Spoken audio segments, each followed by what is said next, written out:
기름 부음을 받은 다윗은 그날로부터 강력한 하나님의 감동을 받았다고 했습니다. 이날 이후로 다윗이 여호와의 영에게 크게 감동되니라.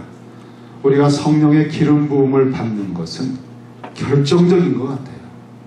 그 전엔 이름도 나오질 않았어요. 아버지도 다윗의 이름을 부르질 않아요. 막내 녀석은 그냥 양이나 치고 있습니다. 그렇게 무시를 받고 그렇게 뒷전에 있던 다윗을 하나님이 뽑으셨어요. 그리고 성령의 기름을 부으시니까 그 여호와의 영에 의해서 크게 감동되어서 그가 첫 번째로 한 일이 골리앗을 쳐 죽인 겁니다. 그 전까지는 양치면서 겪었던 일이지만 성령의 기름 부음이 임하니까 스케일이 완전히 달라졌어요. 하나님이 여러분을 들어 쓰시려고 할 때 다른 것보다도 성령을 주시요. 하나님의 영을 충만하게 주시면 스케일이 달라집니다. 깊이가 달라져요. 기도가 달라지고 걸음걸이가 달라지고 정말 이제 여러분 기도 제목이 있지만 성령이 여러분에게 터치하시면 기도 제목 바뀔 수도 있습니다. 그런데 이 다윗이 등장하는 이때 그래서 골리앗이라고 하는 그 거인인데 2m 이상입니다. 정말 무거운 그 창을 그냥 장난감처럼 빙기 돌리는 어마무시한 그런 말이 있나요? 어마무시한 그런 무서운 거인 장군입니다. 근데 이 엘라 골짜기라고 하는 곳에서 양쪽이 군대를 딱 진열하고서는 전쟁을 하는 거예요. 그러니까 베들레헴하고 예루살렘에서 한 7, 8km 서쪽에 있는데 계곡이에요. 그 계곡 사이에 물이 흐릅니다. 서로 마주보는 쪽에 군대를 진치고 이제 으르렁거리고 있는데 그때 블레셋 군대에서 대표 선수로 골리앗이 나온 거예요. 그러면서 제안을 합니다. 우리 너희들도 한 사람 뽑아내. 내가 1대1로 싸워서 만약에 내가 지면 우리가 다 너희 종 되겠다. 너희가 지면 우리 종이 된다. 이렇게 제안을 하고 이 군대를 모욕을 하고 하나님의 이름을 모욕하고 온갖 위협을 하고 조롱을 하면서 엘라 골짜기에서 40일 동안 골리앗을 보고 있는 겁니다.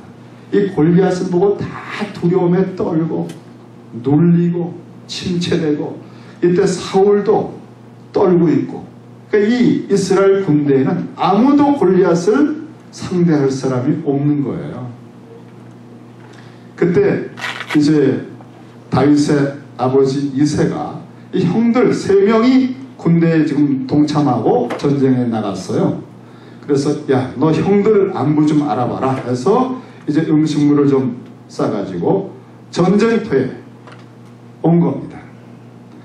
모두 골리앗을 보기만 해도 떨고 오금이 저리고 두려워하고 아무도 이 골리앗을 40일 동안 너희 같은 것들이 나를 이기겠느냐 하고 조롱을 하고 비웃고 그리고 멸시를 당하는데도 어떻게 대접을 못하고 있으니까 점점 마음이 상하고 눌리고 다 그냥 메뚜기처럼 돼버리는 상황 속에서 다윗이라고 하는 이 소년이 여러분 다윗은요 이미 기름 부음을 받은 사람입니다. 기름 부음을 받은 것을 뭐라고 하는지 아세요? 그리스도라고. 그리스도. 기름 부음을 받았다 하는 뜻이 그리스도라는 뜻입니다. 구약에서 왕들에게 기름 부음을 주죠. 다윗은 이미 하나님이 사울을 패하시고 내가 보아둔 왕이 있다 하시고는 사무엘을 통해 기름을 부으신 거예요. 이 다윗은 이미 하나님이 세우신 왕입니다. 그리스도예요. 아무도 다윗의 존재를 몰라요. 그런데 공적으로 역사 현장에 이스라엘의 구속사에 중요한 결정적인 전쟁판에 이 소년이 심부름꾼으로 와서 등장을 한 겁니다. 그런데 다들 사울 왕부터 다 떨고 주눅 들고 비참하게 얼굴이 다 검정색이 될 만큼 그냥 불쌍한 몰골로 있는데, 이 소년 다윗이 전쟁 때 형들한테 왔다가 마침 골리앗이 저쪽 편 진영에서 나와서 또 계속 하나님의 살아계신 하나님의 군대를 조롱하고 비웃고 욕하고 저주하면서 누구든지 싸움할 만한 사람 나오라고 또 그 때가 된 거야. 마침 그때 다윗이 왔는데, 그들과 함께 말할 때 마침 블레셋 사람의 싸움 도두는 가드 사람 골리앗이라 하는 자가 그 전열에서 나와서 전과 같은 말을 하매. 사무엘상 17장 23절이에요. 이렇게 나와서 전과 같은 말을 하매, 그 다음에 나오는 표현이 다윗이 들으니라. 다윗이 전쟁터에 와서 처음으로 골리앗의 말을 들은 거예요. 다른 사람은 그 말을 들으면 오금이 져요. 쩌렁쩌렁. 그 무서운 거인, 그 장수가 하는 말을 들으면 그냥 자존심이 상할 대로 깨지고 상하면서도 어떻게 할 수가 없는 거예요. 그러면 자꾸 눌리고 주저앉게 되고 비참해지고. 그런데 요 소년 다윗이 와서 딱 그 말을 듣는 순간에, 그 말이 다윗의 귀로 쏙 들어오는 순간에 말이죠, 다윗의 심장에서요 분노가, 뭐 저런 자식이 다 했나 하는 표현을 할 만큼, 저 할례받지도 못한 것이 감히 살아계신 하나님의 군대를 조롱을 해? 여러분, 사울 왕부터 이스라엘 군대 전체가 그 말 한마디 한마디에 다 죽어가고 있었어요. 그런데 다윗이 들으니라. 저는 요 한 말씀을 딱 읽는 순간에 멈췄어요. 세상에 수많은 소리들이 있지만 그걸 어떻게 듣느냐 하는 것은 완전히 다른 얘기입니다. 뭐가 달랐을까요? 12 정탐꾼이 가서 거인족이 있다, 그 땅은 정말 우리를 삼키는 땅이다라고 하는 얘기를 듣고 이스라엘 백성들이 다 통곡바다가 됐습니다. 차라리 애국으로 돌아가자. 두려워 떨고. 왜 그랬을까요? 그 말을 듣는 순간에 그 소리를 듣는 속이, 그들의 속이 메뚜기였던 거예요. 메뚜기니까 거인족 앞에 부들부들 떠는 겁니다. 우린 다 죽었다. 그런데 다윗의 심장 속, 하나님은 외모를 보지 않고 나는 중심을 본다. 내가 딱 마음에 드는 중심을 가진 사람이 다윗이다 그랬거든. 내 마음에 든다. 그러니까 다윗이라고 하는 사람의 중심이 전혀 종류가 다른 거예요. 여러분, 인생을 살면서 신앙생활하면서 결정적인 부분이 뭡니까? 우리의 마음입니다. 우리의 중심. 이 중심이 딱 잡히면 내가 키가 작으냐, 얼굴이 잘생겼느냐, 뭐 재산이 있느냐, 뭐 젊으냐, 뭐 내가 좀 뭐 지식이 있느냐, 이런 거는 전혀 문제가 되질 않습니다. 그래서 무릇 지킬 만한 어떤 것보다 마음을 지키라고 했잖아요. 마음을 만들어가는 거죠. 다윗의 마음 속에서 골리앗이라고 하는 존재는 별거 아니었어요. 왜냐하면 다윗의 마음과 생각 속에서 가장 가장 생생하고 강력한 존재는 하나님이셨거든요. 그러니까 우리가 하나님이라고 하는 분에 대해서 지식으로 알고 이렇게 뭐 공부하는 것이 아니라 진짜 하나님을 체험하는 걸 자꾸 반복해야 돼요. 그럼 우리 속의 마음이 변화가 됩니다. 다윗에게는 골리앗이라고 하는 존재가 그냥 하나님의 피조물 중에 짐승 같은 존재에 불과했어요. 다윗의 눈으로 볼 때, 다윗의 심장으로 들을 때. 그러니까 다윗은 하나님이 보시는 것처럼 세상을 보고 있었던 겁니다. 여러분, 하나님이 어떤 걸 볼 때 두려워하는 게 있을까요? 다 하나님 만드셨는데, 다 하나님이 만드신 온 우주를 볼 때도 놀라실까요? 하나님이? 와, 대단하다 그러실까요? 당신이 만드셨는데. 하나님은 뭘 보셔도 어떤 것도 두려워하지 않으셔요. 하나님이 보시는 것처럼 보는 마음이 들어오면 그걸 담대하다 그래요. 자유하다. 다윗은 그런 사람이에요. 다윗이 보는 세계는 골리앗 같은 존재는 아무것도 아닌 거예요. 자, 우리가 예수를 믿을 때 우리 안에 예수께서 들어오시잖아요. 예수님이 파도를 보고 두려워하시지 않고 귀신들을 보고 두려워하지 않고 병든 것의 문제에 낙심하지 않으셔요. 그리스도 안에서는 만물을 다 지으신 분의 마음이기 때문에 긍휼히 여기고 믿음으로 선포하시고 새롭게 만드시는 거예요. 우리 안에 그리스도의 마음이 있고 그리스도의 영이 있다는 사실을 우리가 확인하고 또 확인하는 것이 이렇게 체험 속에서 확인되면 이게 강화가 됩니다.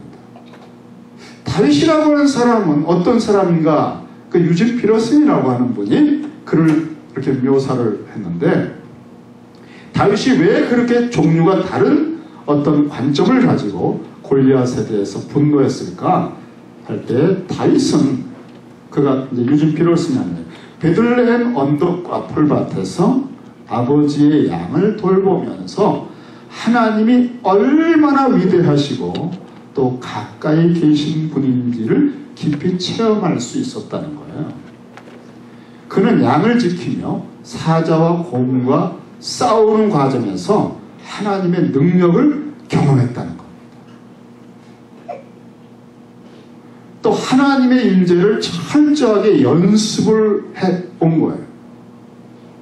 그래서 이 다윗에게는 들리지 않는 하나님의 말씀이 사자의 표보다 더 생생하게 크게 들리는 거예요. 또 더 실제적으로 느껴지는 거예요. 하나님 만드신 사자에 불과한 것, 아무것도 아니라고 느껴지는 거예요. 평상시 늘 하나님의 그 장엄하신 그것을 경배해왔고, 다윗은 여러분 이 악기를 다루면서 노래를 잘하는 사람으로 표현돼요. 구약에서 하나님에 대한 단순히 지식으로 하나님을 이렇게 생각하는 교리나 그런 차원이 아니라 전심으로 이 찬양하며 속의 중심으로부터 경외감을 갖고 경배하며 찬미하는, 그래서 다윗의 시편이 그렇게 많은 거예요.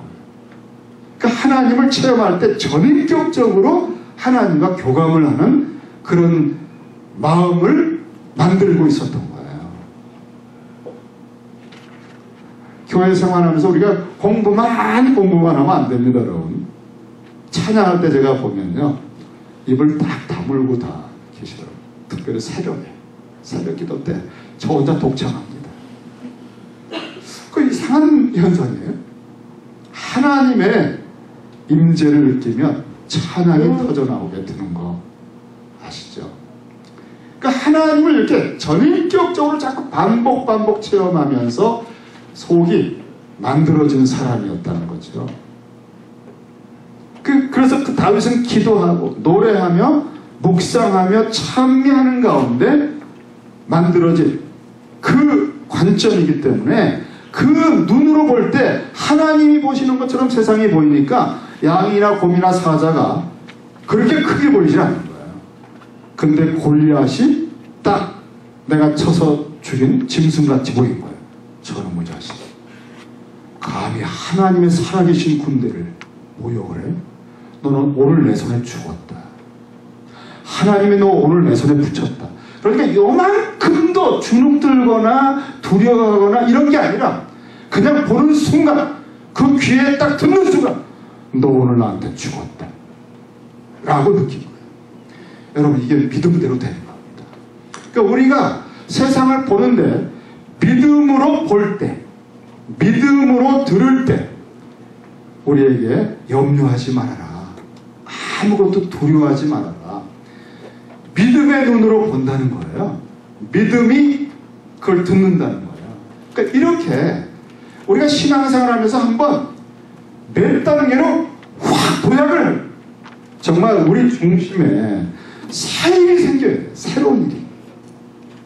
우리 중심에 이제까지 만들어진 우리 상태가 완전히 새로운 차원으로 확 뒤집히든지 뭐 몇 단계로 업그레이드 되든지 그런 일이 생겨서 여러분 이번에 내려가게 되시길 바랍니다. 메뚜기 애지중지하고 기르지 마세요. 자꾸 메뚜기 키우지 마세요. 우리 속에 하나님의 아들이 계시잖아요. 그는 창조주요 전능자거든요. 이 창조주요 전능자이신 그 영이 기름 부음 받으신 기름 부음으로 우리 안에 계시다 그랬어요. 우리는 이미 성령의 세례 받은 사람들인데 성령의 충만함이 다시 임할 때 불일 듯이 우리 속에 역사가 나타납니다.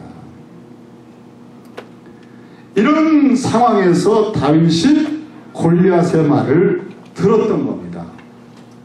그래서 모든, 그 다음 절을 보니까 이스라엘 모든 사람이 그 사람을 보고 심히 두려워하여 그 앞에서 도망하며 이스라엘 사람들이 이르되 너희가 이 올라온 사람을 보았느냐? 참으로 이스라엘을 모욕하러 왔도다.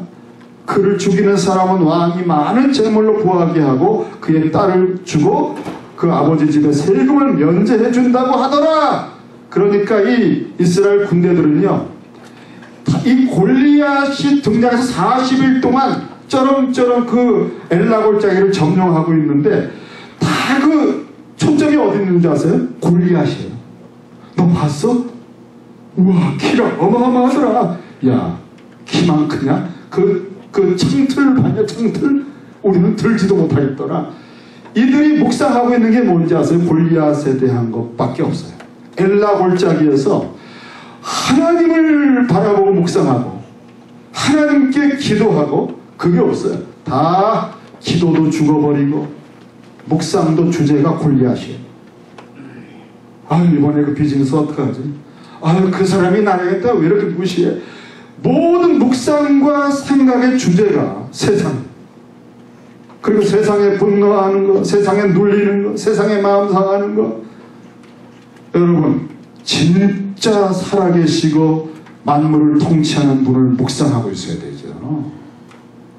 그분의 말씀을 생각하고 있어야 될 거 아니에요. 그분하고 깊이 교감하면서 찬양이 터져나오기도 해야 되고 그분을 묵상하다가 눈물이 나기도 하고. 근데 이 엘라골짜기에 있는 모든 하나님의 백성들이 골리앗만 생각하고 있어요. 그는 크다, 대단하다. 그리고 그를 죽이면 뭐 딸을 준다더라. 그 얘기를 하면서도 아무도 못 났어요. 다윗이 그것을 딱 듣는 순간에 속에서 불이 났습니다. 이 할례 받지 않은 블레셋 사람이 누구이기에 살아계시는 하나님의 군대를 모욕하느냐. 그러면서 이 다윗이 하는 말을, 다윗이 이제 말을 하잖아요. 다 두려워 공포 가운데 떨고 주눅들어서 말도 힘이 없고 아이고야 우리는 어떡하냐, 앞으로 이 40일 동안 못 견디겠다 하고 있는데 요 조그마한 아이가요 갑자기 돌아다니면서 골리앗을 죽이면 어떻게 한다고 했어요? 저 할례 받지도 못한 블레셋 사람이 누구인데 감히 살아계신 하나님의 군대를 모욕합니까? 여러분, 다윗이 하는 말투 한마디 한마디 어감이요, 사람들에게 충격을 주는 거예요. 이해가 되시죠? 아무도 그렇게 말하지 못하고 있는데 그냥 너무나 자연스럽게 당당하게 저놈을 제가 가만두지 않겠습니다. 여러분, 다 주눅 들고 낙심하고 있는데 염려하지 마세요. 괜찮습니다. 그냥 씩 웃으면서 누가 한마디 해보세요. 여러분 놀랄걸요? 저거 뭐야? 그러면 소문납니다. 그렇게 말하는 사람 등장하면 그 다음부터 야, 쟤 봤어? 쟤 종류가 다르다. 종자가 다르네? 뭐야 쟤? 정체가 뭐야? 그렇게 여러분, 믿음으로 산다는 게 전혀 다른 겁니다. 너희는 세상의 빛이다. 너희는 세상의 소금이다 라고 하는 게 그런 뜻이에요. 세상 사람들은 다 두려워 염려하고 미래를 내다볼 때 근심해요. 근데 그리스도인들은 만물이 완성되고 영광스럽게 끝날 것을 바라보면서 아무것도 염려하지 않고 천지간에 하나님을 불러 구하고 아무리 위협을 해도 세우고 용서를 해주고, 여러분 이런 사람이 등장하면 세상은요 충격을 받고 이렇게 그 매력에 끌려오게 돼 있어요. 지금 다윗이 등장한 겁니다. 어떤 사람으로 등장한지 아세요? 그리스도가 등장한 거예요. 그리스도가 세상에 등장한 거예요.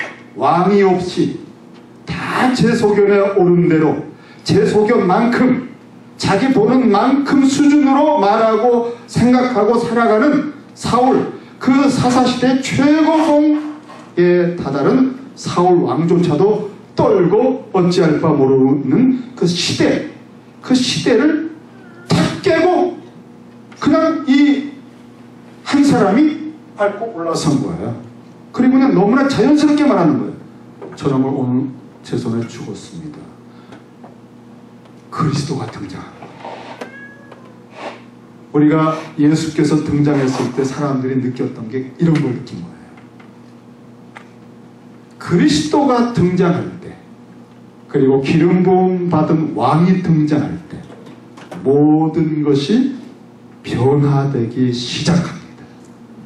여러분의 생애는 여러분 안에 기름 부음을 받은 왕이신 그리스도가 내주하는 때로부터, 예수를, 그 왕이신 주님을 영접하는 순간부터 여러분의 인생과 관점과 듣는 모든 것이 바뀌게 되는 거예요. 바뀌어야 되는데 안 바뀌고 있는 게 기적입니다. 여러분들은 기적이에요. 바뀌어도 많이 바뀔 수밖에 없는 신앙생활 20, 30년 했는데 아직도 안 바뀌는 거 굉장한 기적입니다. 그러니까 교회가 뭔가 잘못한 거예요. 여러분이 어떤 분인지, 여러분 안에 어떤 일이 벌어졌는지를 확인시켜 주질 않는 거예요. 그냥 교회 일꾼 정도로 부린 거예요. 여러분 자신을 하나님이 어떻게 보고 있는지, 하나님은 그리스도 안에서 여러분에게 어떤 일을 했는지를 계속 정확하게 이 복음을 여러분 귀에 들려주고 여러분 가슴에 느끼게 해주고, 이걸 반복 체험해서 또 적용해서 기도해서 응답을 또 받아보고, 기도해서 선포하니까 되어진 일을 보고, 이렇게 다윗처럼 이걸 체험시켜주는 일들을 교회가 했어야 되는데 그냥 일만 시킨 거예요. 여러분을 이용하려고. 모든 목회자들과 교회를 대신해서 죄송합니다. 여러분을 기적으로 만든 것에 대하여 사과를 드립니다. 다윗이 등장했습니다. 여러분, 그리스도가 등장한 겁니다. 그리스도는 세상을 전혀 다른 관점에서 봅니다. 그리고는 이 다윗이 하는 말이 너무나 강력하고 너무나 사람들에게 평안을 주니까 이런 말들을 해주는 사람을 세상은 못 들었는데 그의 입에서 나오는 말 한마디 한마디가 들으면 힘이 되는 거예요. 그래서 이 소문이 사울에게 들어갔어요. 사울은 이런 말을 왕인데도 못하고 있잖아요. 그러니까 이런 말들이 사람 이제는 골리앗에 대한 말을 하다가 갑자기 반전이 된 거예요. 다윗이라는 이 아이가 하는 말 듣고 아니 저 다윗이 하는 얘기 들어봤어? 그래 말이야. 나는 지금 40일 동안 이 엘라골짜기 있다가 내 가슴이 지금 어떻게 되는 줄 알았어. 난 처음으로 하나님 생각을 하게 됐네. 40일 동안 나 하나님 생각을 못했거든. 처음으로 내가 기도 좀 해볼까 하는 생각이 났어. 이 소문이 사울의 귀에 들어갔습니다. 사울이 불렀어요. 그리고는 물어봅니다. 그때 다윗이 한 말이 여러분 이 말입니다. 47절에 32절에 다윗이 한 말입니다. 사울 왕에게 하는 거예요. 이 소년이 기름 부음 받는 진짜 그리스도가 가짜 왕에게 하는 말이에요. 다윗이 사울에게 말하되 그로 골리앗 때문에 낙담하지 말 것입니다.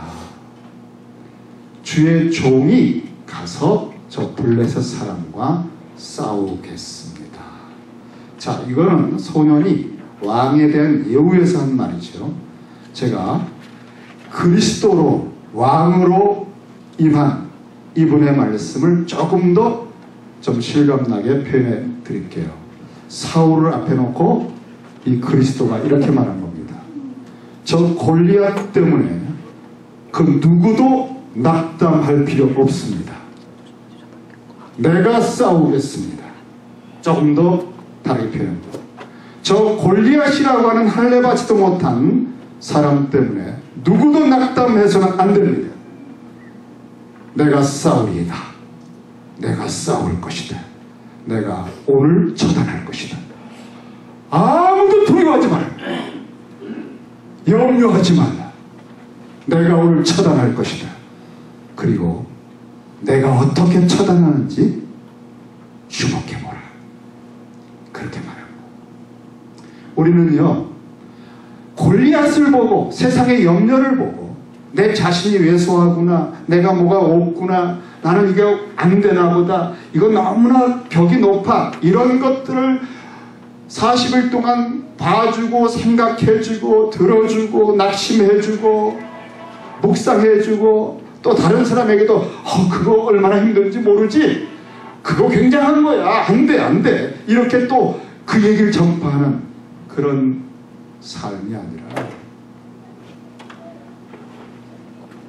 이런 그리스도의 말씀을 계속 들어야 돼요. 이런 그리스도의 말씀이 폐부, 내 심장 저 홍모양과 골수까지 쩌렁쩌렁 사무치게 들려와야 돼요. 묵상하는 중에 염려하지 마라. 내가 너와 함께하노라. 내가 세상을 이겨노라. 이런 말씀들을 묵상하고 있어야 돼요. 말씀드렸잖아요. 복음서 씹어 드시라고요. 토시까지 완전히 씹어 드세요. 예수께서 어떻게 거니시는지, 예수가 어떤 말씀을 하셨는지 산상수훈 완전히 다 씹어 드세요. 그리고 그 토시 하나를 다 묵상하세요. 주님이 어떤 뉘앙스로 말씀하셨는지, 그리스도의 음성이 여러분 속에 진동하게, 그래야 중심이 변화되기 시작해요. 이거를 교회가 못해드려서 죄송합니다.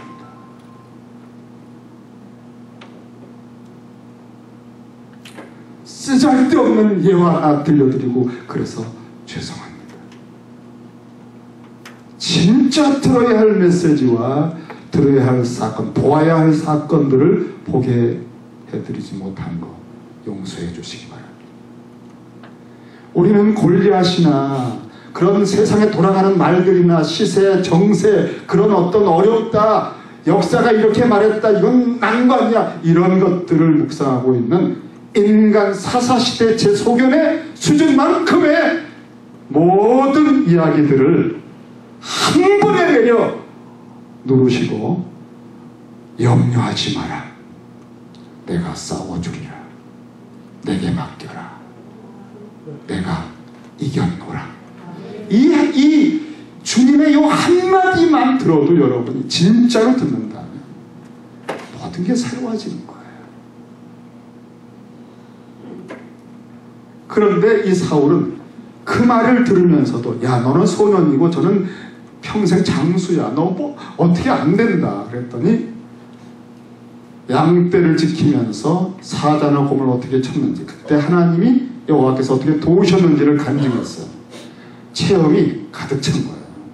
하나님, 아무리 조롱을 하고 아무리 비웃어도 내 속의 중심에는 하나님과 교제했고 하나님이 역사했던 사건들이 가득하니까, 그걸 계속 묵상하고 있으니까, 그 관점으로 세상을 보니까, 골리앗도 그렇게 보이니까 사울이 말해도 끄떡없어요. 여러분 속에 이렇게 끄떡없게 만드셔야 돼요. 그러니까 사울도 설득을 하면, 그래? 그래 한번 싸워봐라. 야, 근데 너, 야, 그래가지고 되겠냐? 내 갑옷 줄게. 자기 갑옷을 입힌 거예요. 근데 이게 써보니까 안 맞아요. 그래서 다 벗어버렸어. 그리고는 자, 드디어 벗어버리고 40절에 보니까 손에 막대기를 가지고 시내에서 매끄러운 돌 5을 골라서 자기 목자의 제구 곧 주머니에 넣고 손에 물매를 가지고 블레셋 사람에게로 나아가니라. 그러면서 이제 블레셋 사람 골리앗이 나오고 이제 둘이 싸우는 광경이 나옵니다. 저는 이 광경이요 굉장히 길게 묘사가 됐거든요.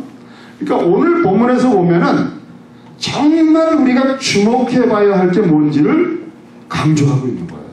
우리는 그리스도가 어떻게 대적을 한순간에 깨뜨려 버릴 수 있는 분인가를 보는 게 우리 목적이에요. 우리는 여러분 착각하면 안 돼요.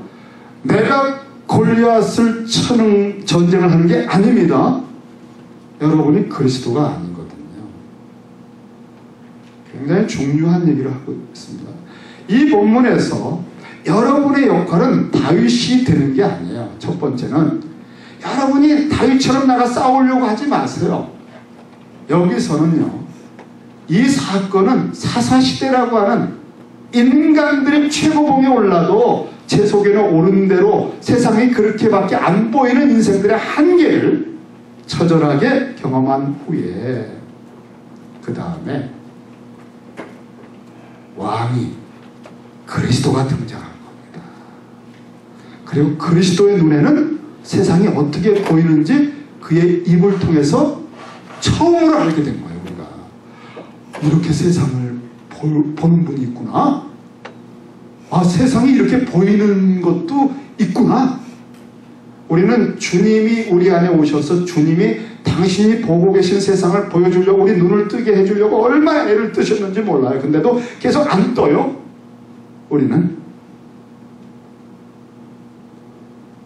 우리가 어느 날 주님이 세상을 어떻게 보고 있는지를 성령 안에서 이렇게 보게 되면요, 깜짝 놀랄 겁니다. 너희는 몇 달이 지나서 추수한다고 하느냐?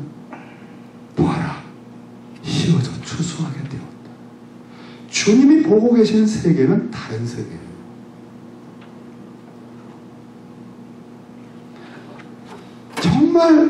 정말 중요한 것은 여러분 안에 그리스도 왕이신 주님이 내주하고 계시다는 거예요. 이거는 어마어마한 사실이죠.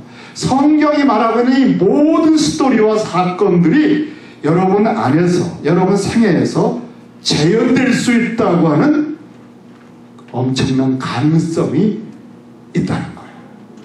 이거를 물을 주고 격려해서 보일 듯이 일으켜주는 게 교회의 존재 목적이에요. 그래서 그리스도인들이 세상을 돌아다니게, 그리스도는 아니지만 그리스도를 모시고 성령에 충만하여 그리스도가 하시던 일을 그리스도가 하시던 말씀처럼 하면서 직장에, 가정에, 그리고 세상에 돌아다니는 일이 벌어지면 어떤 일이 벌어지는지를 여기서 보여주는 거예요. 성경.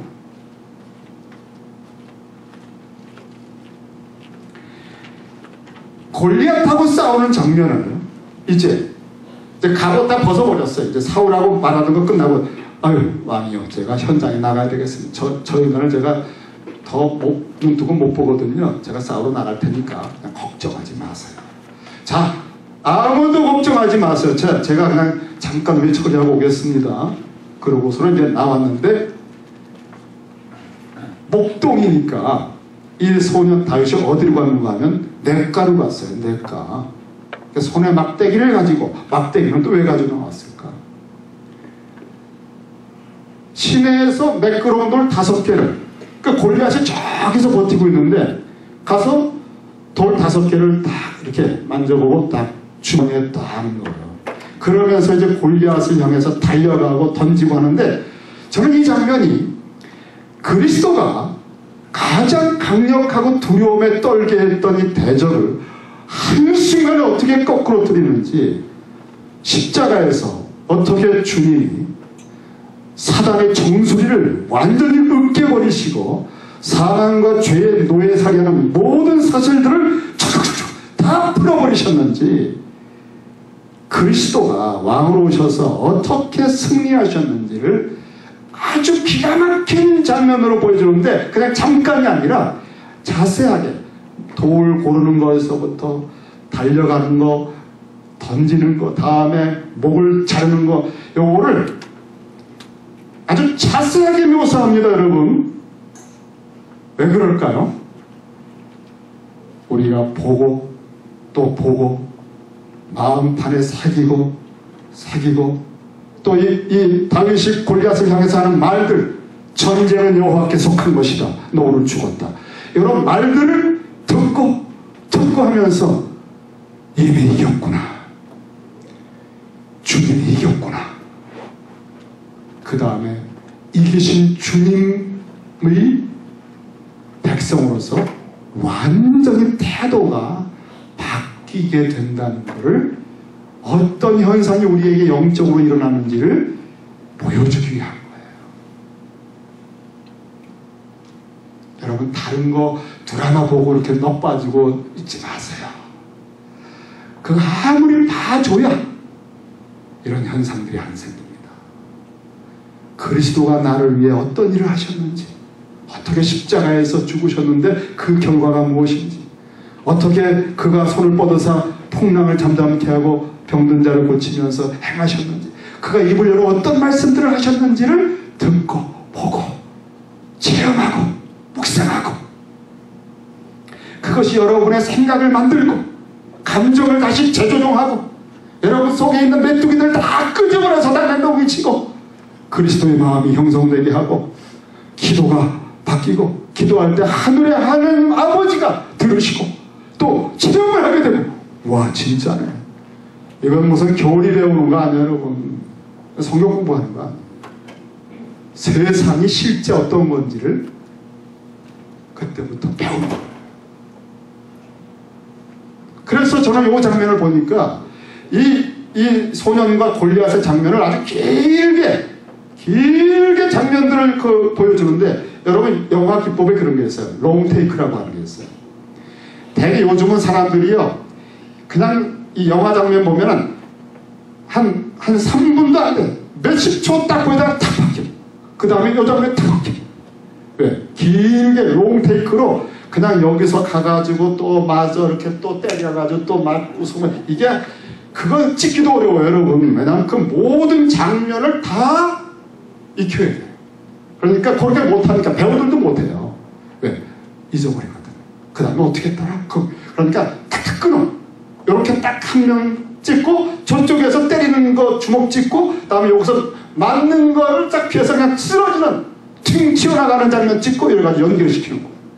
네, 롱테이크는 그냥 앉은 자리에서 전체를 켜는 거예요. 그러니까 이 배우들이요 힘들죠. 근데 보는 사람은 감동을 받아요. 와, 어떻게 저랬어, 어떻게. 와, 그 일사불란하게 전체가 돌아가는 걸 한 번에 다 보고 있는 거예요. 그러니까 굉장한 감동을 받죠. 근데 저는 이게 마치 롱테이크 같아요. 딱 시냇가에서 돌 5개 딱 자기의 주머니에 넣고 그 다음에 막대기를 들고 골리앗을 향해 가는데 골리앗이 방패든 사람이 와요. 점점 가까이 나아가니라. 다윗에게로 점점 가까이 와요. 그 블레셋 사람이 보다가 다윗을 딱 보는 순간에 아주 아이가 왔어요. 그러니까 멸시하고 저주하면서 야, 내가 그 신들의 이름으로 저주를 해요. 내가 나를 개로 여기고 막대기 가지고 왔냐? 그렇게 이 장면을 보는데 아마 어떤 분은 그래요. 막대기는 골리앗을 속이기 위해서 가지고 나왔을 거다. 그렇게. 그러니까 이 골리앗은 지금 이 모든 갑옷을 입고 있고요. 창틀을 꽂고 있고 다음에 방패막이 하는 그 소년이 방패를 들고 있어요. 그러니까 틈이 없어요. 근데 다윗이 딱 봤을 때 너 오늘 죽었다 했는데 이 이마가 비어 있는 거예요. 그러니까 막대기 딱 들고 나오면서 사실은 물매를 돌 집어넣은 거야, 주머니에. 그리고 이제 막대기 들고 향해 나가니까 너 나 개로 알고 막대기 들고 나왔네, 그렇게 본 거예요. 그러니까 막대기와 자기 창에 아무것도 비교가 안 돼. 방심을 했을 거라고 생각해요. 근데 다윗은 쓱 웃은 거죠. 너 오늘 죽었어, 임마. 그리고는 여기 보니까 이거 재밌는 장면이 나와요. 블레셋 사람이 다윗에게 이렇게 말해요. 오라, 내가 오늘 내 살을 공중의 새들과 들짐승에게 줄 거다 그랬더니 다윗이 이렇게 말합니다. 너는 칼과 창과 단창으로 내게 나왔구나. 나는 만군의 여호와의 이름, 내가 모욕하는 이스라엘 군대 하나님 이름으로 내게 나아가겠다. 오늘 여호와께서 너를 내 손에 넘기실 텐데 내가 너를 쳐서 네 목을 베버리겠다. 그리고는 그걸로 끝나지 않아요. 블레셋 군대 전체를 다 몰살할 것이다. 그래서 다 짐승밥이 되게 해서 목적이 뭐냐? 온 땅에 이스라엘의 하나님이 계신 줄을 내가 알려주마. 다윗은 평소에 하나님의 임재가 너무나 생생한 사람이에요. 그래서 하나님이 도우시는 게 너무나 확실해요. 기도하면 들으시고 찬양을 받으시고 이스라엘의 찬양 가운데 거하시고 다윗의 의식구조와 세계관 속에 다윗의 모든 말 속에는 그냥 하나님하고 같이 동행하고 임마누엘이에요. 그러니까 하나님이 이걸 어떻게 손에 딱 오늘 붙이셨구나. 너 오늘 내가 찢은 사자나 고음이 되겠구나. 다음에 너의 군대 전체도 오늘 몰살한다. 이게 여러분 그냥 위협하는 게 아니에요. 확신하는 거예요. 확신. 그리고 그대로 해버려요. 그리스도가 등장할 때 왕이신 그리스도가 등장하면 이런 일들이 벌어지는 거예요. 여러분 우리가 예수를 믿을 때 우리 생애가 어떻게 되는지에 대해서 여러분 많이 생각 안 하셨을지도 몰라요. 완전히 다른 세계가 새로운 세계가 열리는 겁니다. 우리는 이런 예수에 대해서 눈을 부릅뜨고 보고 있어야 돼요. 여기서 골리앗을 향해 여러분이 나가 싸우는 게 아닙니다. 이 대전은 그리스도가 싸우시는 겁니다. 그리고 여러분이 하는 일은 뭐냐면 그리스도를 보고 있는 거예요. 어떻게 싸우셨는지 어떻게 이기셨는지 그거를 수집하는 거예요. 다 기판.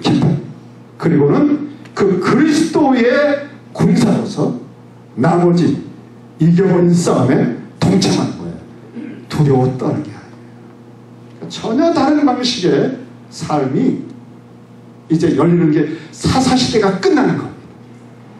제 소견에 오른 대로 내가 중심이 되어 살아가는 모든 염려와 근심과 두려움의 세계가 끝나고 승리하시는 그리스도를 쫓아 주와 함께 나아가는 것이죠. 이 장면을 조금 더 보면은 이렇게 한 다음에 다윗이 어떻게 하는가 하면은 47절에 보면은 전쟁은 여호와께 속한 것이다. 칼과 창의 구원이 있는 것이 아니라 하나님이 구원하신다라고 하는 것을 알게 해주겠다고 하면서 선포하고 나가요. 다시 말하면 이 장면을 잘 주목하면요, 일단 이 다윗은 이렇게 외치면서 적들 상대방에게도 하나님에 대한 선언과 그것을 깨닫게 해주지만 두려워 떨고 있던 이스라엘 군대들도 다 듣고 있는 거예요. 이 사건을 잘 듣고 보고 있으면 속에 군대들이 메뚜기처럼 두려워 떨던 것이, 맞아, 전쟁은 여호와께 속한 거지. 출애굽 때도 그랬었고 왜 우리가 그 생각을 못했었지? 여호수아도 그렇게 싸웠잖아. 자꾸 말씀을 들을수록 믿음이 생기는 거. 그리고 그 진짜가 이루어지는 걸 보고 확신이 생기는 거예요. 그러니까 우리는 그리스도의 사건에 주목하고 듣고 볼수록 우리 속에 말할 수 없는 무한한 용기와 소망이 생깁니다. 그래서 여기를 계속 보여주신 거예요. 자세하게 이 사건을. 저는 이 사건을 이렇게 보다가 아주 또 한 가지 유사한 말씀이 떠올랐어요. 여러분, 출애굽했을 때 말이죠, 하나님께서 이스라엘 백성들을 안전한 방향으로 가게 하지 않고요, 홍해가로 가라 그랬어요. 근데 이게 하나님의 전략이에요. 홍해가로 가서 앞에는 홍해가 있고 하면 바로가 다시 마음이 완악해져서 군대를 다 동원해가지고 추적할 거다. 그러면 내가 그 최강의 군대를 다 홍해에서 진멸해서 내가 누구인지를 알려주겠다 그랬어요. 이런 하나님의 전략을 가지고 드디어 홍해가에 이스라엘 백성들이 도착을 했는데, 홍해가에 왔을 때 아는 게 아니라 애국 군대가, 바로가 완악해져서 다시 군대를 다 병거 있는데요, 최병의 병사들 모두 동원해서 추적을 해왔습니다. 그때 바로가 가까이 올 때 출애굽기 14장 10절에 보니까 이스라엘 자손이 눈을 들어 본즉 애굽 사람들이 자기들 뒤에 이른지라 이스라엘 자손이 심히 두려워하여 여호와께 부르짖고, 마치 골리앗을 보고 떠는 것처럼 애굽 군대를 보고 다 떨고 있는 거예요. 무서워서. 그리고는 모세를 원망합니다. 그때 모세가 이런 말을 해요. 출애굽기 14장 13절에 모세가 백성에게 이르되, 하나님이 어떤 계획과 전략을 갖고 이렇게 했는지 알고 있습니까? 모세가 백성에게 이르되, 너희는 두려워하지 말고 그 다음에 가만히 서서. 그럼 가만히 서서 뭐 하는 거죠? 너희가 싸우는 거 아니니까. 너희가 싸우려고 하니까 두렵다. 그렇잖아요. 우리 못 이기잖아요. 내가 인생의 문제를 해결하려고 하니까 염려가 되는 거죠. 염려하지 말아라. 그 염려를 내게 맡겨라. 하나님이 해주시겠다는 말씀을 하시는데도 내가 하려고 하니까 염려가 되죠. 인생의 문제를 여러분 자식 마음 하나 바꾸는 거 할 수 있어요? 못합니다. 여러분 할 수 있는 게 없다는 거 인정을 하시는 게 좋을 거예요. 아무것도 염려하지 말고, 그럼 어떡하느냐? 하나님의 손에 올려드려라. 기도와 간구로 너희 구할 것을 하나님이 다 이루실 것 미리 느끼면서 감사함으로 아뢰라. 하나님의 손에서 이루어질 수 있는 걸 내가 염려하고 있어요. 내일 일을 또 내가 염려해요. 하루 앞 1분도 모르면서. 그러니까 주님은 명령을 하신 거예요. 염려하지 마라. 너희 몫이 아니다. 아버지를 구하라. 그래서 이 모세가 하는 말이 그겁니다. 두려워하지 말고 가만히 서서. 그럼 뭐 하느냐? 너희가 싸우는 거 아니니까 떨고 두려워하지 마. 너희가 할 거 아니야. 저 애국 군대가 강한데 너희들은 못 이겨. 그래, 하나님은 너희가 직접 싸우라고 끌고 오신 게 아니야. 그러니까 가만히 서서 있어. 그리고 딱 한 가지를 해. 이제 하나님이 저 군대를 어떻게 완전히 몰살시키는지를 똑바로 봐라. 우리가 하는 건 그거예요. 우리가 할 일은 그겁니다. 하나님이 어떻게 그것을 우리의 대적들을 완전히 몰살하고 쓸어버리시는지, 하나님의 영광이 무엇인지, 그리스도 안에서 우리에게 해주시는 일이 뭔지를 서서 보라는 거예요. 우리는 말씀 안에 그리스도의 사건들을 보는 거예요. 복음서를 보고, 십자가를 보고, 계시록을 보고 똑바로 보셔야 돼요. 하나님이 처음과 나중에 대해서 어떻게 하시는지를. 그리고 그 다음에 우리 몫이 오는 거예요. 너희는 가만히 있어. 여호와께서 오늘 너희를 위하여 행하시는 구원을 보라. 이건 성경의 중요한 원리입니다. 출애굽 때의 원리로 끝나지 않고 골리앗 앞에서 그리스도가 이기시는 승리를 보여주시는 거고, 십자가에서 예수께서 그리스도가 어떻게 하시는가를 보여주시는 거예요. 그러니까 볼 것을 먼저 잘 보고 있으면 되는데, 그냥 내가 뭘 인생을 살아보려고, 내가 뭐를 풀어보려고, 내가 뭘 사람을 변화시켜 보려고 하니까 정신병 걸리는 거예요, 여러분. 인격 파탄되는 거예요. 사람 하나 바꿔보려고 해서요. 속이 다 상하는 정도가 아니라 나중에 인격 파탄돼요. 나도 목소리가 됩니다. 욕하느냐고.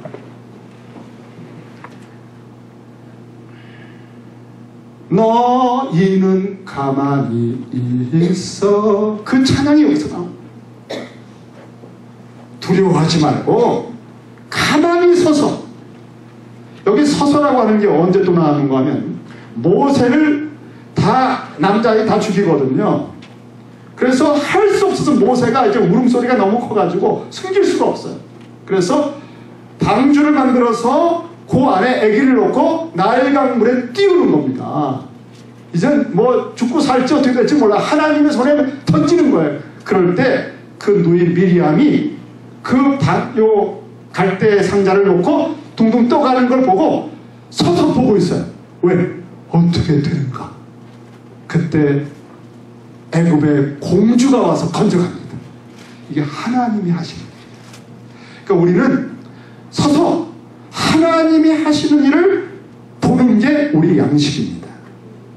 우리 힘이에요. 우리는 그걸 자꾸 봐야 돼요. 복음서를 완전히 씹어드세요. 보고 또 보고, 보고 또 보고, 하나님의 구원의 역사의 드라마를 보고 또 보고, 완전히 그 드라마 속에 사세요 돼요. 그래서 하나님은 이런 분이구나 하는 것이 생생하게 우리 속에 들어와 있어서 어떤 사건이 딱 생기면 그게 불쑥 튀어나와야 돼요. 사사시대처럼 내가 내 속에 오는 대로 보지 마시고, 하나님이 보고 계신 세상으로 나도 모르게, 괜찮아, 하나님 살아계시고, 하나님은 몇 년 전에도 나를 도와주셨어. 이번에도 동일하신 하나님이야. 왜 그 말이 안 나올까요? 보다가 안 봐서 그래. 잊어버렸어. 자꾸 보세요.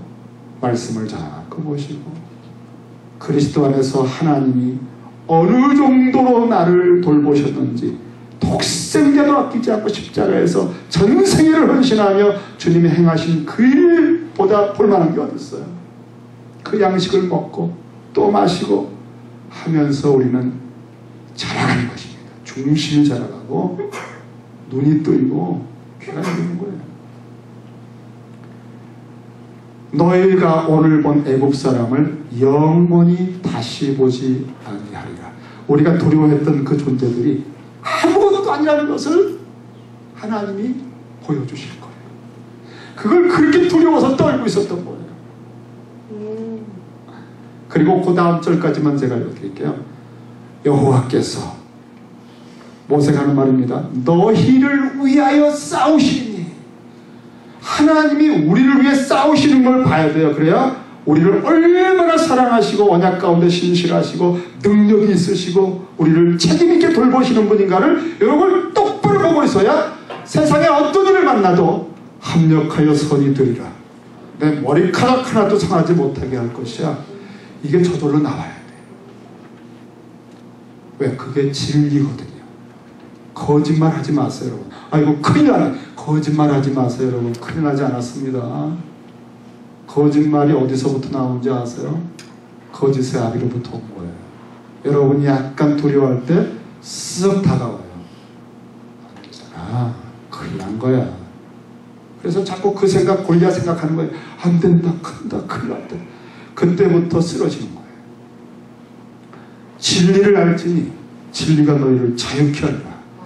우리가 말씀을 묵상하는 이유가 뭐겠습니까? 하나님 나라의 삶은 말씀을 묵상할 때만 가능해요. 왕의 음성을 들으세요. 이기신 분의 음성을 들으세요. 두려워하지 말라. 여러분, 다메섹에서 사울이 눈이 멀어서 쓰러졌습니다. 그가 빛을 보는 순간에 눈이 멀었어요. 주여 누시니까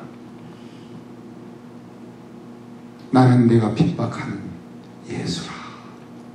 사울아, 사울아.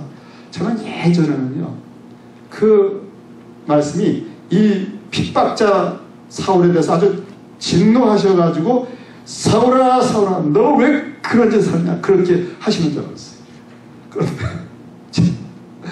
얼마나 창피한지요. 스데반이 돌 맞아 죽으면서 하늘에 주님이 딱 서 계시잖아요.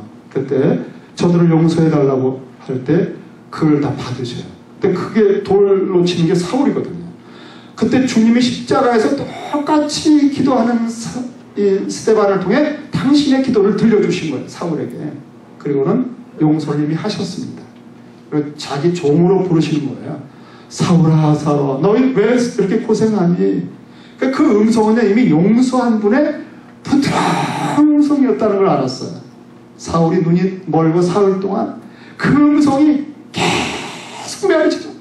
사울아, 사울아, 얼마나 다정한, 이렇게 대적을 하는 나를 죽이지 않으시고 무엇이 안 된 나를 이렇게 살려두시고 당신의 영광을 뵙게 하십니까? 이 사흘 동안 회개한 거예요. 우린 주님의 음성, 왕의 음성을 자꾸 들어야 돼요. 얼마나 우리를 사랑하시는지. 두려워하지 말아라. 내가 함께하리라. 내가 세상 끝날까지 너와 항상 있으리라. 여러분, 그 음성이 얼마나 속으로부터 깊이 나왔는지 아세요? 우리에게. 그걸 들어야 돼요. 그걸 듣고 또 듣고, 그리고 주님이 끝까지 사랑하신다고 하면서 제자들의 발을 씻기는 그 장면을 보고 또 봐야 돼. 나를 어디까지 사랑하셨는지. 십자가에서 우리가 보고, 서서 보고, 이걸 똑바로 보고, 이나지에 우리의 사진처럼 우리의 새겨서 그리스도가 눈만 감으면 떠오르고, 정말 주님이 사모가 되고 주님이 그리워지고, 주의 음성을 묵상할 때 또 생생히 성령이, 그 묵상할 때 성령께서 아들의 영이신 주님이 그 음성을 그대로 또 들려주시듯 생생하게 들려주셔요. 여러분, 눈물이 쏟아지는 정도가 아니라 통곡합니다. 복음서를 읽을 때 그 주님이 지금 우리 곁에, 우리 안에 계시기 때문에 그 장면에서 베드로가 주님 볼 때 당신이 마치 우리가 베드로처럼 그걸, 주님을 보게 해주실 수도 있어요. 그 감동이 오면 여러분 통곡하고 뒤집혀져요. 이렇게 주님께서 당신의 세계를 우리에게 주시는데, 구약에서는 골리앗을 향해 달려가는 이 그리스도 다윗을 보여주신 겁니다. 여러분이 골리앗과 싸우는 게 아니에요. 골리앗을 단숨에 쳐버리신, 전쟁은 여호와께 있다고 천지간의 만물의 통치자이신 아버지를 신뢰하고 살아가시면서 어떻게 사사시대를 종결하고 왕권, 하나님 나라를 도래케 했는지 우리가 이분을 보면서 골리앗 앞에 떨었던 걸 회개하게 돼요. 회개하라. 천국이 왔느니라. 회개하면서 마저 전쟁은 여호와께 있는데 우리가 왜 이렇게 두려워했지? 하면서 다윗이 하고 있는 승리를 목격하면서 변화가 일어나는 길입니다.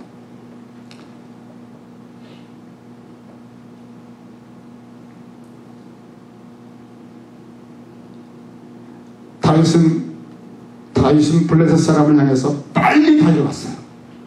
그러니까 요 조그만 아이가 갑자기 저기서 막대기 들고 이렇게 오더니만 갑자기 막 달려오는 거예요. 아마 골리앗이 좀 당황했을 거예요. 뭐야 저거? 그러고 있는데 이미 늦었습니다.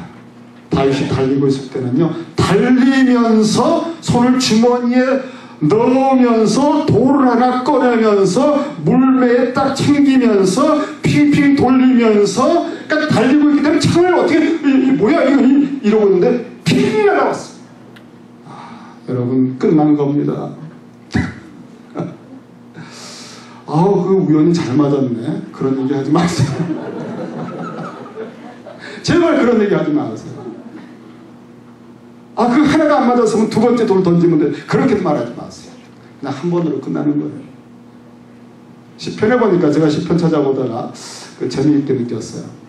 시편 89편에 보면 다윗에 대한 이야기인데요. 내가 내 종 다윗을 찾아내어 나의 거룩한 기름을 그에게 부었도다. 또 21절에 내 손이 그와 함께하여 견고하게 하고 내 팔이 그를 힘있게 하리로다. 물매를 딱 잡았을 때요, 하나님의 손이 다윗의 손을 잡은 거예요. 그리고 그 돌은 하나님이 던진 거예요. 하나님이 그날 다윗의 손에 붙여버리신 거예요. 여러분이 그리스도와 함께 동행하는 게 그런 거예요. 여러분의 말의 힘, 여러분의 기도의 힘이 그리스도 안에서 아버지가 들으시기 때문에 역사가 나타나는 거예요. 별거 아닌데 우리는 그렇죠? 오병이어때 딱 축사를 받고 모든 사람을 먹여줄 수 있는 거예요. 그러니까 나는 공부도 많이 못했고, 나는 얼굴도 조금 이렇게 자유분방하고, 뭐 머리카락도 많이 없고, 저는 항상 그 부분에 대해서 말씀드려요. 주여, 제 머리카락을 세실 수 있나이다.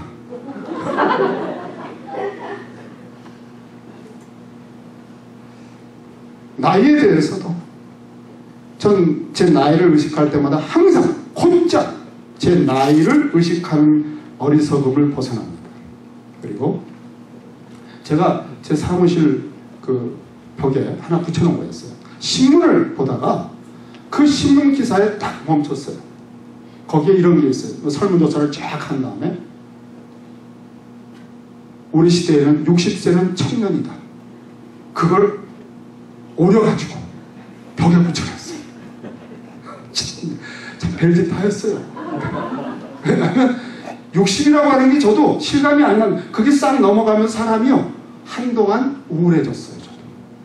그런데 그 신문기사를 보고 격려를 받고 붙여놓고 들어가면 안 가면 봤는데 요즘은 그거 안 봐요. 더 좋은 방법을 찾았어요. 나이가 의식될 때마다 아브라함은 100세에 이삭을 낳았다. 그 100세에 시작을 했다. 이거를 생각할 때 힘이 나요. 왜? 전능하신 하나님. 하나님의 전능하심이 딱 거기 연결되거든요. 그러니까 오히려 믿음이 좋아져.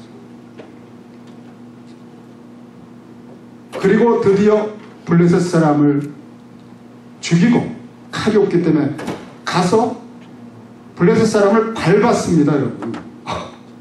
그 거인을 딱 밟고 그의 그 골리앗의 칼을 뽑아서 칼로 그 머리를 베어버렸어요. 자, 끝난 겁니다. 그리스도가 그렇게 40일 동안 이스라엘 군대를 시달리게 하고 주눅들게 하고 공포에 떨게 했던 그 거대한 대적 장수 대표를 순식간에 그냥 쳐버린 거예요. 너 오늘 내 손에 죽었다. 그 말 선포한 다음에 전쟁은 하나님께 있어. 하나님이 어떤 분이신지 내가 보여주마. 그리고는 그냥 달려가서 한 번에 던져서 거꾸로 들이고 다음에 칼로 목을 베어버린 거예요. 다음에 그 머리를 아마 들었을 거예요. 자기 용사가 한순간에 하는데 죽어버린 걸 본 겁니다. 그걸 볼 때 여러분 보는 것은요 서서 모두 보고 있어요. 그거를 대적들도 보고 도망하는지라. 완전히 새로운 세계가 지금 시작되는 거예요, 여러분. 이런 그리스도가 등장했어요. 처음에는 야, 그 뭐 어떻게 나가 싸우냐 했는데 웬걸 한순간에 쳐서 목을 딱 베버릴 때에 이스라엘 군대는 어떨까요? 그 40일 동안 시달리고 낙심하고 하다가 점점 보고 그래 전쟁은 여호와께 있어. 맞아 그래 우리가 그런 걸 다 여호수아 때도 배웠는데 말이야. 그런데 이거는 실제가 여러분 그냥 골리앗의 목을 딱 베버리는 순간에 쓰러질 때까만 쓰러졌어 죽었네. 그런데 목을 딱 베버리는 순간에 용사의 죽음을 보고 블레셋은 혼비백산 도망가기 시작했고요. 그 다음 절이에요. 이스라엘과 유다 사람들이 일어나서 소리를 지르며 40일 동안 눌려서 완전히 죽을 지경이 됐던 사람들이 환호성을 부르면서 그리스도인들은 내 힘으로 인생 문제를 가지고 염려하고 근심하며 사는 게 아니고 그건 하나님 몫이에요. 우리는 그리스도 안에서 하나님이 어떤 일을 하셨는가를 딱 보고 그 승리의 장면을 보는 순간에 우리 대장이 이기셨구나, 우리는 이겼구나, 이거에서 감동받으면 돼. 이게 여러분 몫이에요. 여기서 찬양하시면 되고요, 여기서 다시 일어서주면 되는 거예요. 여러분이 염려하고 여러분이 싸울 필요 없습니다. 그런데 이미 이겼구나 하면요 속에서 불같은 게 올라와요. 용기가. 그래서 나머지 장당들을 쫓아가서 이미 이긴 싸움을 싸우는데 막 다 몰아버렸어요. 쓸어버렸어요. 그래서 유다 사람들이 일어나서 소리 지르며 블레셋 사람들을 쫓아가서 가이사 에글론 성문까지 이르렀고 블레셋 사람들의 부상자들은 다 거기 엎드려졌고 다음에 돌아와서 노래. 그러니까 우리 그리스도인의 삶은 딱 한 가지. 이미 이겼노라 하시는 분을 쫓아 이긴 싸움을 싸우는 거예요. 그래서 주눅 들지 마세요. 그거 그리스도인이 아닙니다. 이 왕이 이런 사사시대를 끝나 사사시대의 최고봉인 사울 왕도 벌벌 떨고 있을 때 그리스도가 왕으로 등장해서 이 승리를 하는 순간을 딱 지켜보고 있었는데 보고 나서 함성을 지르고 일어나는 거. 그때 제가 어떤 글을 읽다가 뭐가 하나 떠올랐어. 여러분 1990년에 그 아침 주일간지에 났던 기사 중에 하나인데요. 어떤 선수에 대한 겁니다. 미국 NBA 신화라고 하면 누구죠? 예? 예? 마이클 조던. 마이클 조던. 발음이 마이클 조던. 미국 NBA 신화 마이클 조던. 조던은요 15시즌 동안 평균 30.2점을 기록했대요. 한 번 받기도 어렵다는 MVP를 6번이나 수상했답니다. 만년 꼴찌인 시카고 불스를 오랜 기간 NBA 최강자로 만들었습니다. 이 세계에서는 그는 그리스도의 왕입니다. 그래서요 농구장에 그가 모습을 딱 드러내자마자 그 순간부터 사람들이 열광하기 시작합니다. 다윗이 골리앗을 밟고 목을 딱 베버리는 순간에 이스라엘 백성들이 열광하기 시작한 거예요. 왕이 오셨구나. 그리스도가 도래했구나. 천국이 왔구나. 이것이 신약시대 회개하라 천국이 왔느니라. 이제 주눅 들고 제 속에나 오른 대로 살고 고집 부리고 염려하는 삶 회개하라. 천국이 왔다. 왕이 도래했다. 이제는 왕의 통치가 너희를 다스릴 것이다. 이것이 바로 하나님 나라예요. 이것이 복음이에요. 이 복음을 보고 또 듣고 또 듣고 이 복음이라고 하는 양식을 먹고 또 먹고 마시면서 값없이 먹고 마시면서 우리 속에 중심이 하나님 보시기에 좋게 점점 강하게 자라는 거예요. 그래서 그 중심으로부터 말을 하는 거예요. 복음을 전하기도 하고 말도 하고 기도도 하고 그리고 보고 평가도 하고 이것이 그리스도인이에요. 우리 시대에 우리는 그 일을 위해서 택함을 받은 사람이에요.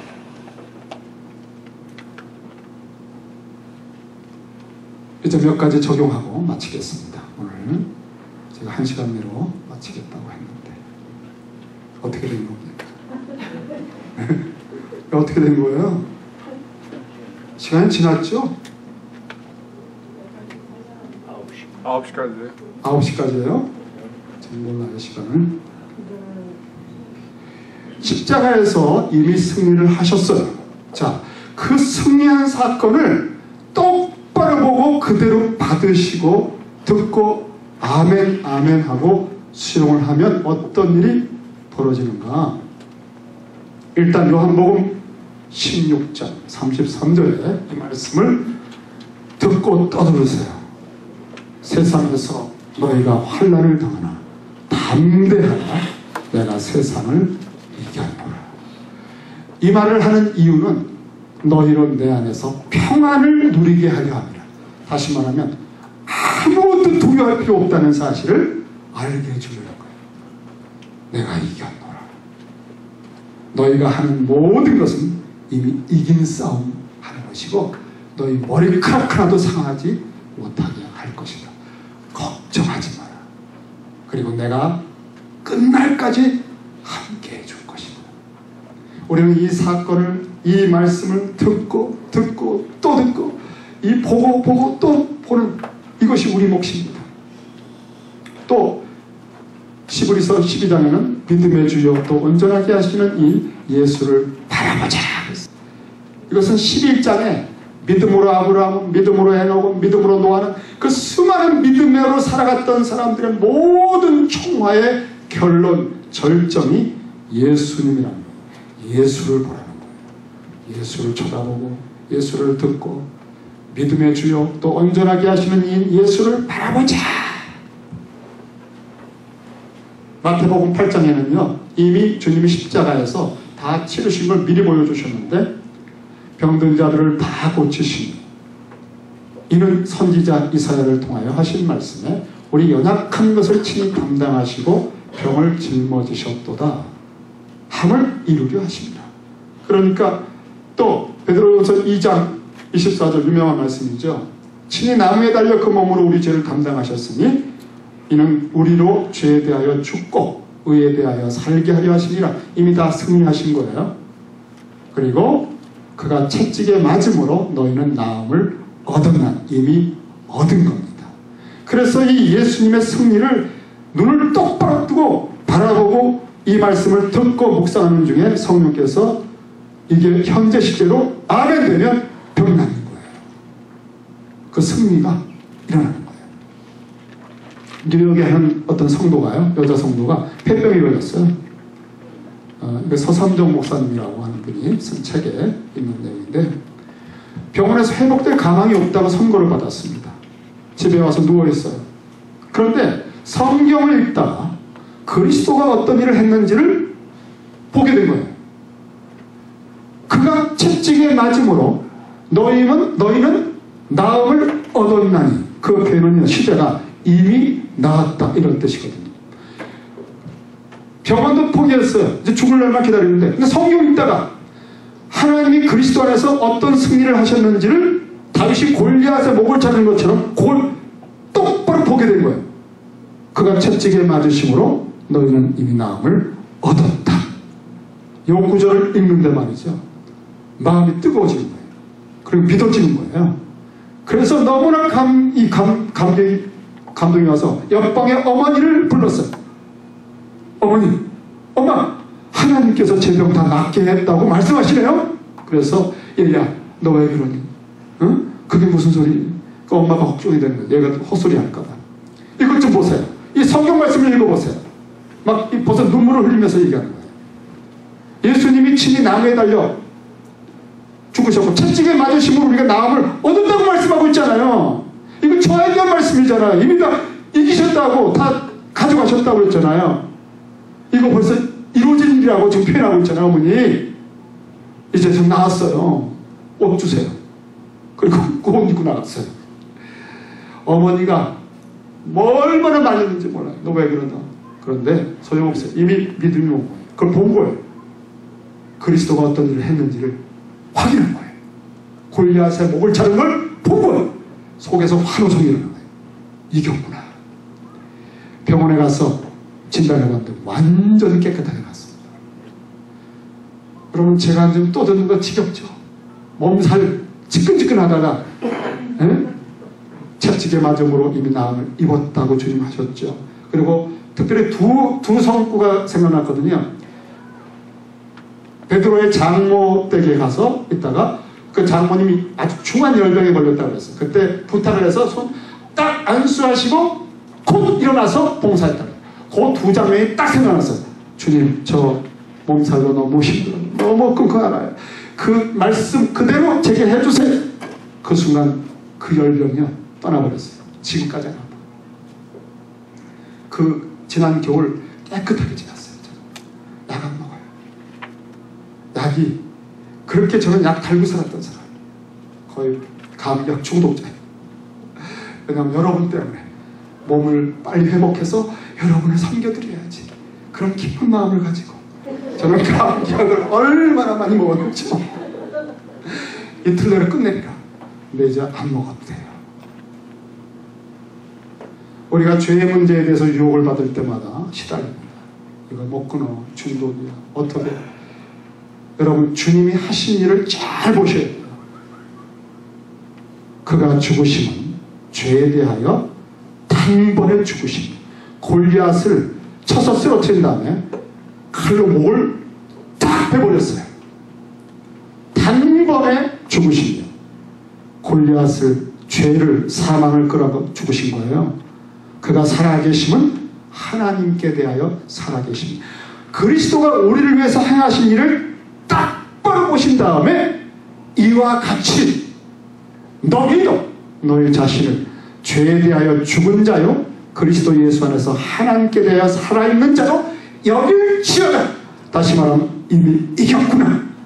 그렇게 여기고 이긴 싸움을 선포하면 유혹을 떨쳐버리는 거예요.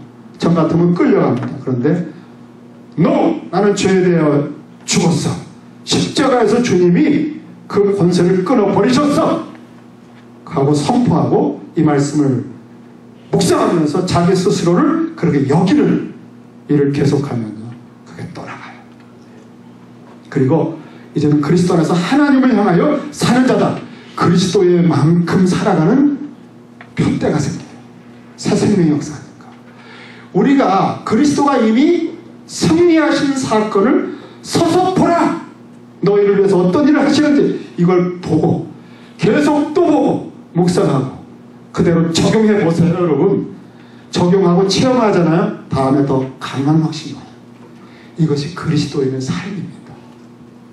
이렇게 하면 할수록 기도가 더 확신을 가지고 하게 돼 있어요. 그러니까 이런 일을 교회가 시켜주지 못한 거 다시 사과드립니다. 이런 원리를 가르쳐주지 못한 거 용서해 주시기 바랍니다. 쓸데없는 것에 초점 맞춰서 그런 거 보게 하고 공부하게 하고 시간 보내게 한 거 죄송합니다. 여러분, 다른 거 볼 필요 없습니다. 하나님이 그리스도 안에서 여러분을 위해서 어떤 승리를 했고 그 승리가 얼마나 완벽하고 영원하고 깊이가 있고 여러분을 얼마나 충만하고 고귀하고 위엄 있게 빚어갈 수 있는지에 대해서 끊임없이 바라보세요. 그리고 끊임없이 그 사실을 체험을 반복하세요. 그러면 점점 여러분 속에 그리스도의 형상이 자라가기 시작합니다. 그것은 우리에게 기적입니다. 30년 교회 다녀도 변화되지 않는 기적을 능가하는 진짜 기적이 일어나게 될 겁니다. 이 시간 우리 찬양하며 하시죠.